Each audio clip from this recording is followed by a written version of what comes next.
ತುಮಕೂರು ಜಿಲ್ಲೆ ತುರುವೇಕೆರೆಯಲ್ಲಿ ಭಕ್ತಿ ಭಾವದಿಂದ ಜರುಗುವ ಶ್ರೀ ಉಡಿಸಲಮ್ಮ ಜಾತ್ರಾ ಮಹೋತ್ಸವ ಸಾವಿರಾರು ಭಕ್ತರನ್ನು ಆಕರ್ಷಿಸುವ ಪವಿತ್ರ ಉತ್ಸವವಾಗಿದೆ.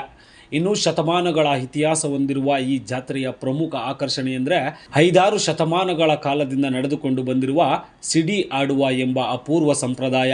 ಇದು ಕೇವಲ ಒಂದು ಆಚರಣೆ ಮಾತ್ರವಲ್ಲ, ಭಕ್ತಿಯ ಪರಾಕಾಷ್ಠೆಯನ್ನು ತೋರಿಸುವ ಸಂಕೇತವಾಗಿದೆ. ಇನ್ನು ಜಾತ್ರೆಯ ಸಂದರ್ಭದಲ್ಲಿ ಭಕ್ತರು ದೇಹಕ್ಕೆ ಹಗ್ಗಗಳನ್ನು ಕಟ್ಟಿಕೊಂಡು ದೇವಿಯ ಹೆಸರಿನಲ್ಲಿ ಗಾಳಿಯಲ್ಲಿ ತೂಗಿ ಸುತ್ತುವ ಆಚರಣೆಯೇ ಸಿಡಿ ಆಡುವುದು. ಈ ಸಂಪ್ರದಾಯವು ಭಕ್ತರು ತಮ್ಮ ಮನೋಭಿಲಾಷೆಗಳನ್ನು ನೆರವೇರಿಸಿಕೊಂಡ ನಂತರ ಸಲ್ಲಿಸುವ ಹರಕೆಯಾಗಿದೆ.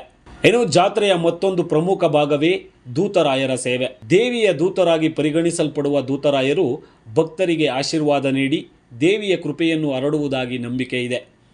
ಈ ಸೇವೆಯ ವೇಳೆ ನಡೆಯುವ ವಿಧಿವಿಧಾನಗಳು, ಸಂಗೀತ ಮತ್ತು ಭಕ್ತರ ಕೂಗುಗಳು ಜಾತ್ರೆಯ ವಾತಾವರಣವನ್ನು ಇನ್ನಷ್ಟು ಆಧ್ಯಾತ್ಮಿಕವಾಗಿಸುತ್ತದೆ.